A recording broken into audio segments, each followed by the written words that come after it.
Chicago has led virtually the entire game, but it is still a precarious lead as we start the fourth quarter. The Bulls up 3, 78-75. After the slow start, you see that Cleveland has been slowly whittling away that lead. It was 5 at the half. Now it's down to 3. Cleveland playing with heart and tenacity. It's interesting that Chicago's out shooting Cleveland 55% to 48%, out rebounding them 28 to 22. They have one fewer turnover. They have out fast break them 15 points to 2, and yet they're only up by 3 points. Cavs are doing it with mirrors, but they're doing it. It's the scoreboard that counts. Mills fumbling around, still has control of the dribble, barely. Fumbled it one final time, and he was lucky that a Bull hit it as it went out of bounds. The rookie has not had a sterling game. That could not have been the strategy. To have Chris Mills take 20 dribbles. That'll send Fratello back to the telestrator. Kempton, shot clock. 5 to shoot. Up and under, missed everything. That was one of the worst possessions of the game. The Cavaliers really sputtered that time. Especially coming out of the quarter break. Making the coach look bad. There's been some daydreaming over there in that huddle. The weak side post is stepping out too far for Chicago. You got to get it right at the open. Pippen open for the 3. Grant put back. He's always there. You can't expect to win if you give up wide open shots on one side and offensive rebounds on the same play from the weak side. Grant 16 points, 10 boards, half of them of the offensive variety. Scottie Pippen, a 3-time All-League defensive player. Mills trying to put it on the floor again, and it comes to no good end except he's saved by a foul. He's determined to put it on the floor. How far as Tony Kukoc is out on the floor, but that wide open jumper and a weak side offensive rebound, you got to deny something. You can't just let him do both. Oh, it's great. When you're good though, as Scottie Pippen is, you think you can do everything out there, and that ball is there, and you just try to get it so much. Sometimes you get a little over-aggressive. Chris Mills, the Pac-10 Player of the Year in his final season at Arizona, hits 1 of 2. As I said, he seems determined to put the ball on the floor, and that can't be what Mike Fratello wants. Tony Kukoc is really allowing the defense to pressure him to come out of the floor too far. Armstrong quickly off a screen. Bingo! Double screen, big guys down low. Kukoc, Scott Williams, shooters in perfect rhythm. Armstrong has hit 4 of 6. He has 11 points.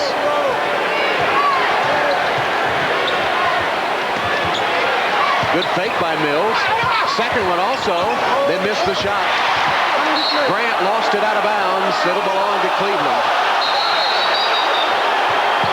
It's under control. Middleton just made the mistake. And Middleton's pointed the wrong way. Now he changes the call and awards it to Chicago. Couldn't ask for a better threesome of referees in this game. Middleton, Neese, and O'Donnell.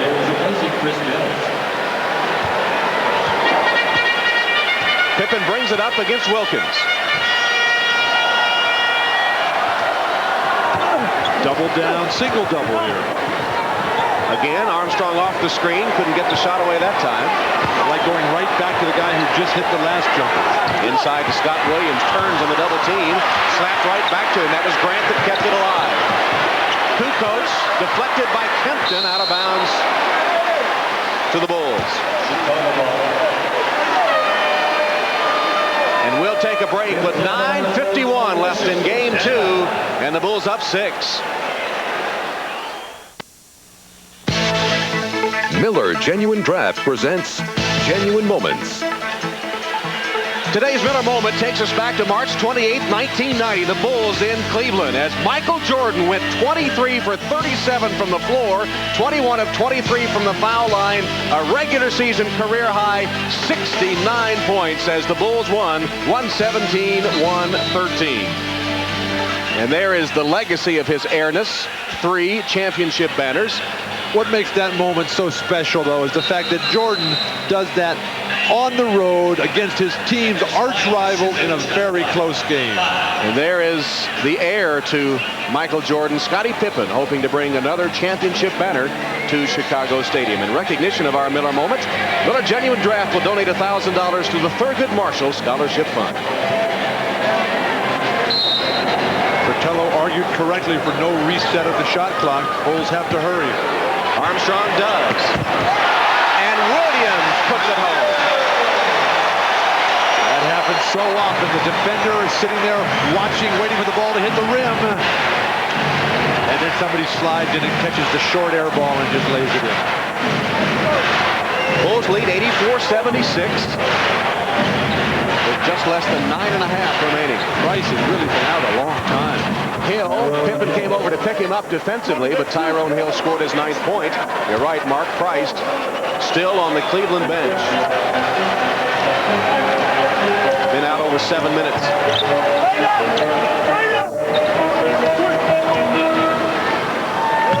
Pippen got open. Good position. Scott Williams on the offensive board. He sent flying out of bounds. Let's see if it's a Cleveland foul. It is a pushing foul on the Cavaliers. It's on Brandon first. Veteran teams know when their guys are going to shoot the ball. Anticipate, get to the glass early. Look at the tremendous position that time by Williams. He mistimes his jump a little bit. The nudge in the back didn't help. Gerald Wilkins has gone out of the game now. Phils is back, and the Cavaliers don't have much firepower on the floor at the moment. Moving screen called on Horace Grant of the Bulls. That'll turn it over to Cleveland.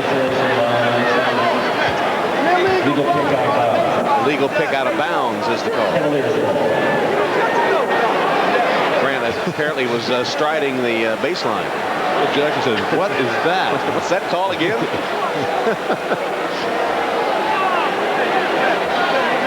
These guys fight like crazy to get into the game, and then immediately they try to get out of bounds.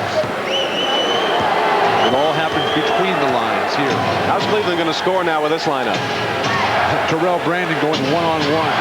Possibly some offensive glass attempts by Hill. Higgins, Phil starting up. Higgins for 3, front rim. Williams clears. Scott Williams taking over where Luke Longley left off, dominating defensive glass. He has 8 rebounds in the game. But they're not really able to fast break out of that. Pippen, pull up. And Scotty now with 16. A textbook game developed under great coaches, under the great leadership of a veteran star player, the ex-MVP. Hills against Armstrong. Finds Hill. Fumbled the ball as he drove to the basket and is fouled. He'll go to the free throw line. Scott Williams, that's number 4 on Williams. But remember, he picked up 3 of those fouls in the first half, so he's done a good job staying out of foul trouble since. 8:06 left in the 4th. You look at the coaching staff of Chicago, though, and the job they've done in developing players like Horace Grant, Scottie Pippen, Luke Longley resurrecting his career, Bill Wennington, a career just getting started. John Bach, Jim Clemens, Tex Winter over there on the Chicago sideline. As Tyrone Hill hits 1 of 2. Tyrone has 10 points in the game. Full court pressure from Cleveland. And the Bulls set it up. I think the coaching staff's biggest challenge will be Tony Kukoc and getting him to be the type of player they think that he can become. 2 to shoot. And that's a shot clock violation. 24 seconds shot clock violation. A little bit of overpassing that time. When you get that deep in the lane, that late in the shot clock, everybody packed in, let's go ahead and throw it up there.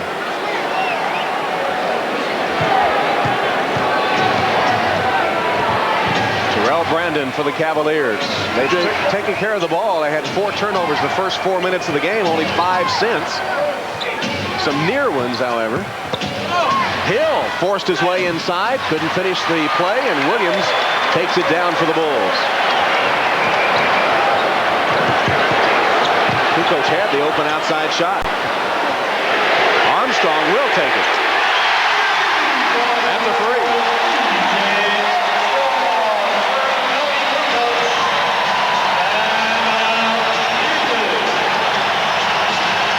Armstrong hits the three, and Cleveland takes a timeout. The lead's 10. Been a long dry spell for the Cavaliers, over 2 minutes without a field goal. And Mike Fratello now gets Mark Price and Gerald Wilkins back into the game. What took him so long? Full court pressure. Wilkins had a 2-on-1 and is fouled. He had Hill camped under the basket with only one defender back. Scott Williams, who was the victim of the wrath of Phil Jackson for lack of defensive rotation at the end of the third quarter, has responded beautifully. Got 4 rebounds, 4 of 6 Chicago rebounds in the fourth quarter. The foul was called on Horace Grant of the Bulls, his 4th foul. Yeah, I don't agree with Horace Grant making that kind of a foul.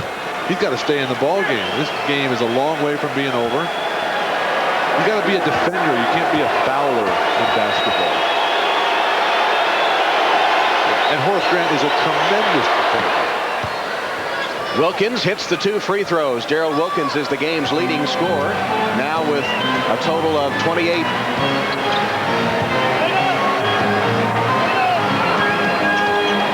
Nice pressure defense, forcing Chicago to come out. Myers forced it. Long rebound, and Mills takes it on the fly. 3-on-2 Cavs if they want it. They'll pull it up. Kempton made a good catch. Good BJ, just relentless. Will not let Mark Price have any openings. Kempton works his way inside. Grant says, get it out of here. Kempton misses again. Hill falls down and lost it. Pippen, Armstrong, Myers, 2.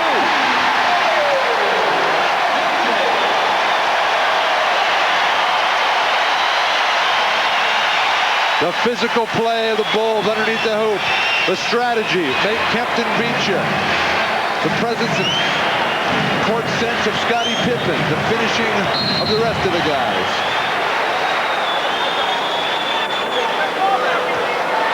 All on display here.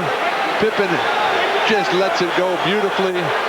Mark Price can do nothing except watch. Pippen triggering that one with the blind pass over his head.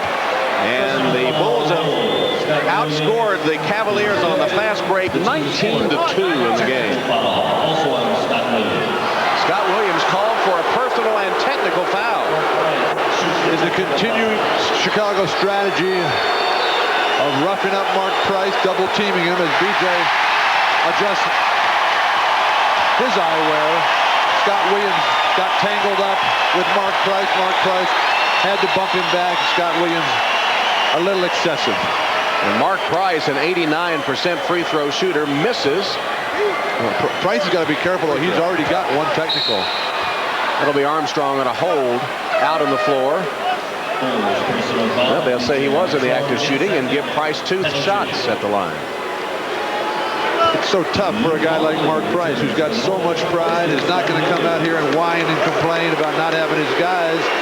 Yet he ends up looking like not that good a ball player because he doesn't have the supporting cast. In the NBA, it's often not how good you are, it's how good your teammates are. And Price regains his free throw shooting form as Hot Rod Williams, Larry Nance, and Brad Daugherty look on. You have to empathize with this Cleveland team. When Michael Jordan retired, he had personally eliminated Cleveland from the playoffs about 3 straight years. They had to say, yes, now it's our chance. And what happens? The entire front line goes down with injuries on the eve of their first game against Chicago in the first round. Pippen tried to reverse it.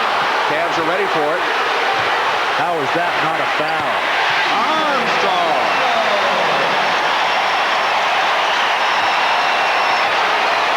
Scottie Pippen is irate. He's right in Mills' face. Price penetrates, dishes to Hill, who is fouled.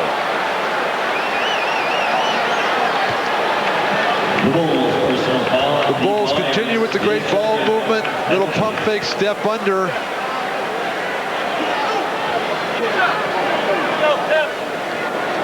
BJ has hit 6 of 9 shots today, has scored 7 in this final quarter.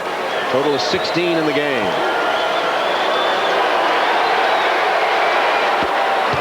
Tyrone Hill finds the range on that free throw. As Chicago is pulled out to what basically a 10-point lead here in the last 5 minutes of the game.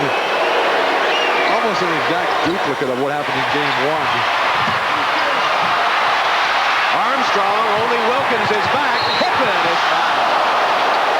Gerald Wilkins hammered him into the basket standard. But Pippen comes up, exchanges a slap with Wilkins, and all is okay.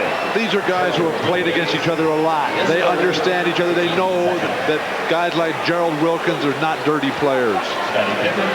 But the trend in basketball right now is to take plays like this and escalate it into the needless and senseless violence of last night. No place for that in the game of basketball. Sometimes the other team is going to score points. You just got to come back and make your play and play better. MVP is the chant from the crowd here as Scotty hits the second free throw. 18 in the game for Pippen, and the Bulls lead is 11, equaling their longest.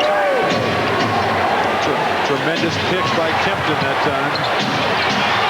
Wilkins fought it for the 3, but fumbled the pass, couldn't get the shot away. Now he does. That's a trade. Pippen with the board.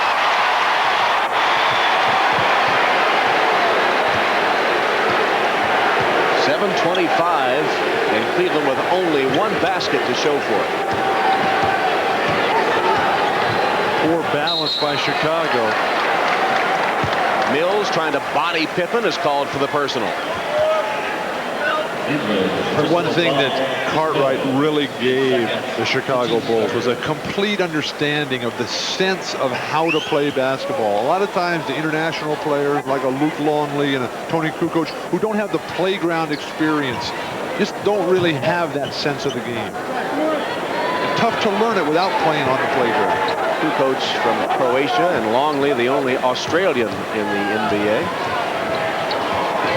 On the low post, Longley whips it to Pippen, but before that jam, a foul was called, or was it 3-second violation? Well, there's a call from the past.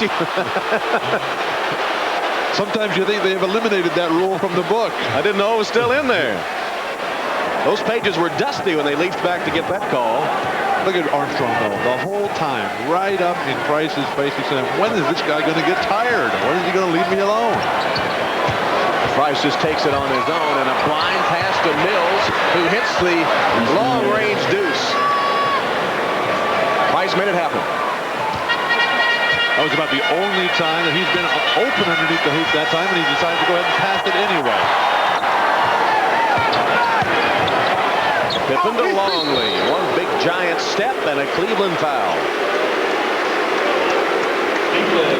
Down the lane, eventually gets by Longley. You got to move your body and feet rather than reach with the arms. That's the type of action that will get Cleveland back in this game. They're also going to have to start making some defensive stops. Too late in the game to just trade baskets. Time running out on Fratello's Cavs. 4:01 left. We talked about this being the last run for Chicago Stadium as this series moves to Cleveland. The Coliseum in Richfield hosting perhaps its final game if the Cavaliers are eliminated. They'll be moving to their new arena downtown next to Jacobs Field, which has been a sensation in the Major League Baseball ranks, as have the Indians early in the season. Hesitation by Mills. He just made one from right there a moment ago. Price double clutched, came up empty. Mills got it again, and will shoot 2.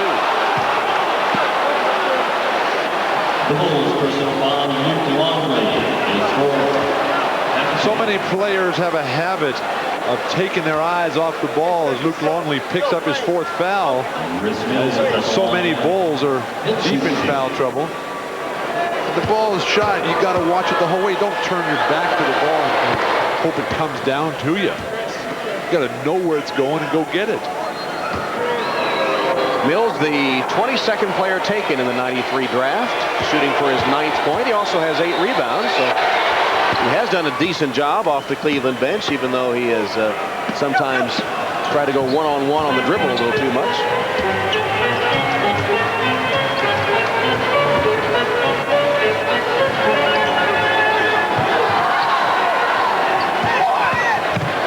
Pippen just went right around him that time. Mills punched his ticket. You got to know where the double team's coming from. Everybody has to talk to you. You know where the help is. You turn him that way. And then Mark Price, you can't take a charge on Scottie Pippen when he's on the move like that. He just floats right by you. Pippen has 20. Hill made a good pass to Kempton, who draws the foul.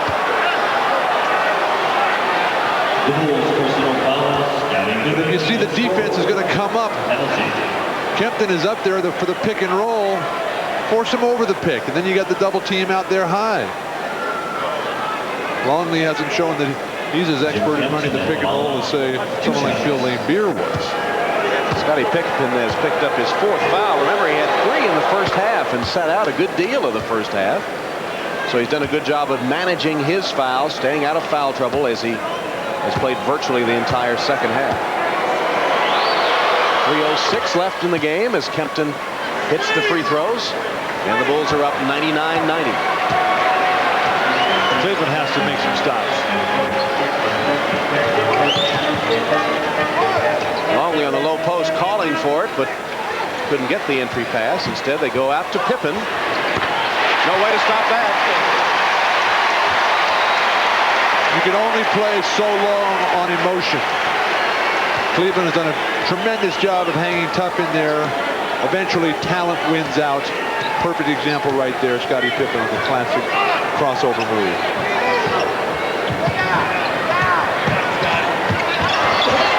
Kempton got the roll.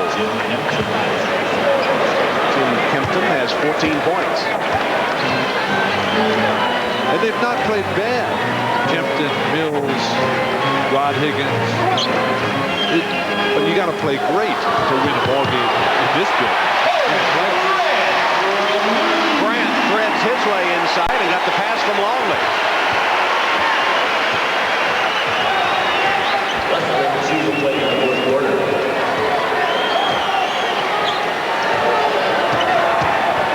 Price to Kempton, and it's rejected by Pippen. Luke Longley in the low post, gets it, looks to the middle, the give and go. Those big redheads can pass. We'll take a break.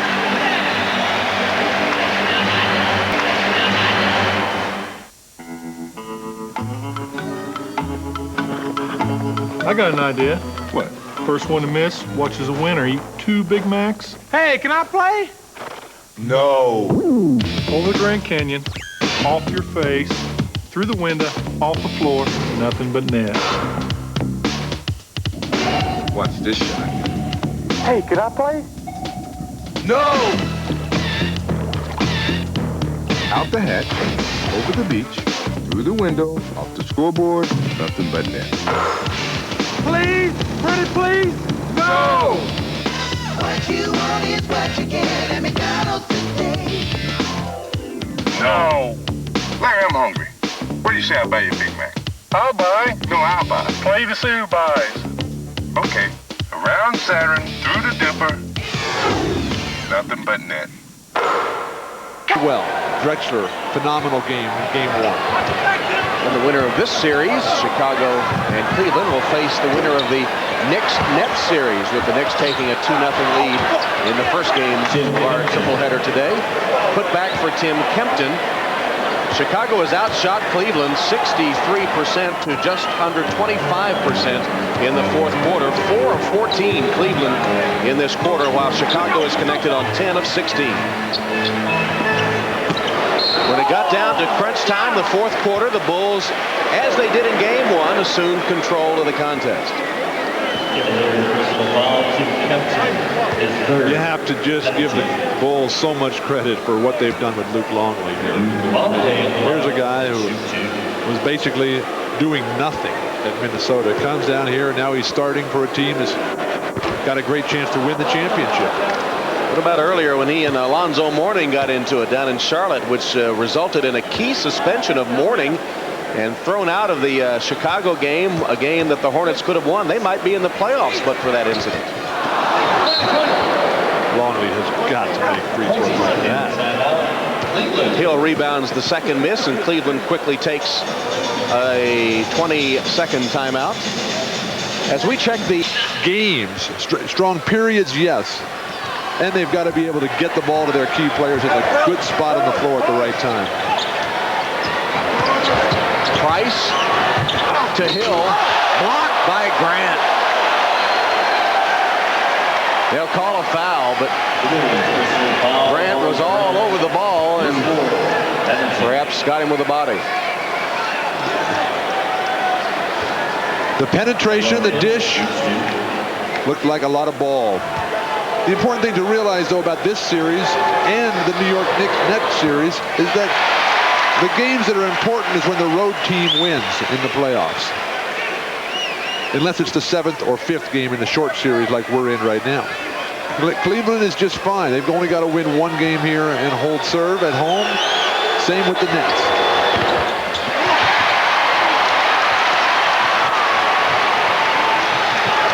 Approaching the final minute of this game, too. And the Bulls on the verge of taking a 2-0 lead in the best-of-5 series with Cleveland.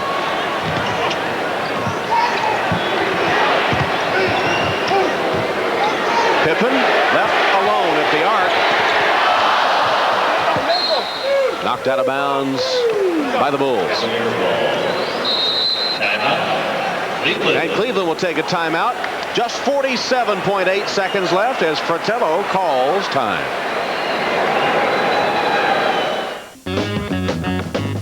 I want to go out there and test it, you know. The money don't mean anything to me. You know, I can go out there and play for free. The thing is, to get them 2 rings. That's what it is. That's what it is. If he had them 2 rings, it'd be... So they can't do nothing to him now. Right. Boy, he had the rings. He was like...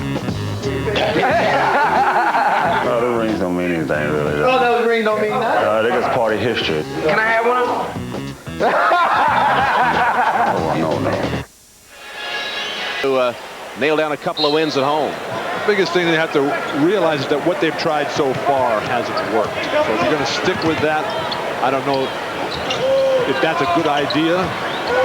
I don't think you can just count on shooting better because Chicago's going to play very well as Pippen picks up yet another foul. His 5th. Unfortunately for Cleveland, all their plays, and they're a very good set offensive team, they're designed for the guys who are all injured.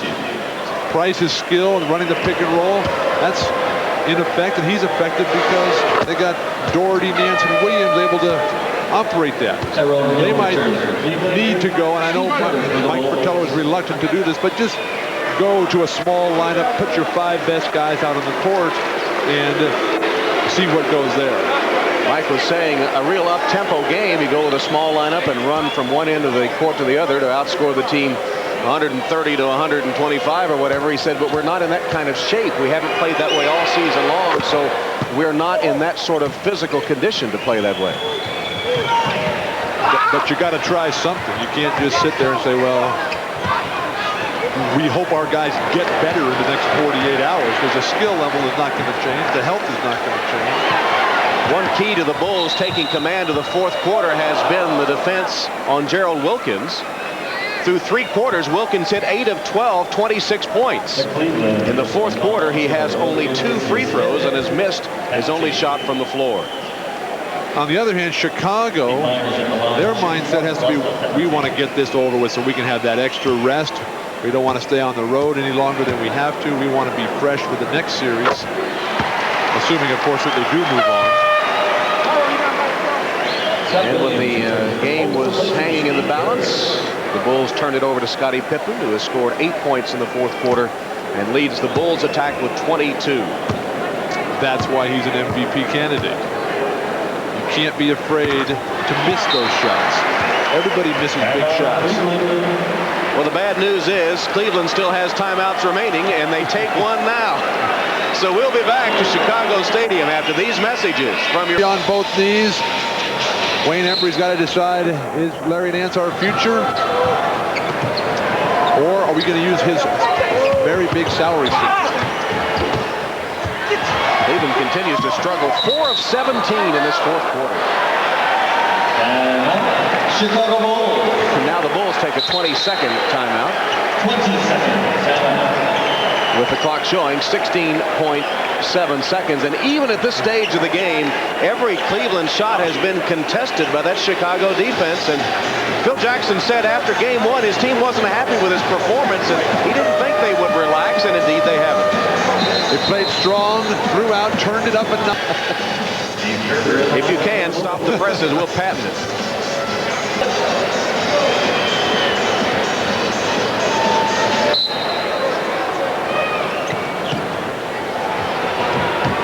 Pippen lobs it into Armstrong, and the clock begins its tick down now from 12 seconds.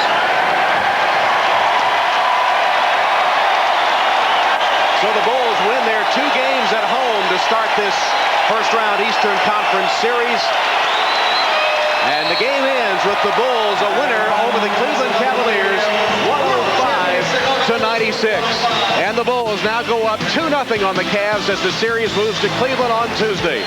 Tom Hammond for Bill Walton and Dan Hicks reminding you to stay tuned for the 3rd game of our triple header after this short break.